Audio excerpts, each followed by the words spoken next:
ഞാനിപ്പോൾ ചെറുപുഴ അമ്പലത്തിലാണ്. ഇവിടെ ഉത്സവം തുടങ്ങി. അപ്പം ഞാനിങ്ങോട്ട് വന്നതാണ്.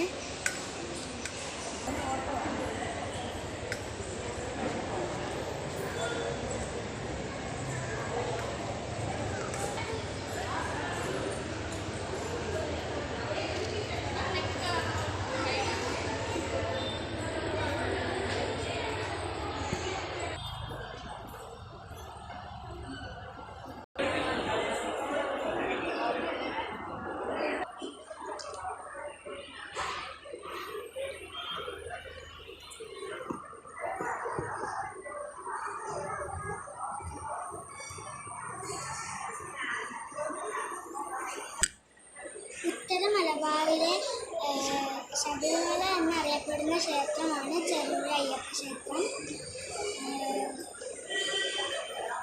10 ദിവസമാണ്. ഡിസംബർ 10-ാം തീയതിയാണ് ഉത്സവം തുടങ്ങിയത്. ഇനി 2-3 ദിവസമൊക്കെ ഉണ്ട്.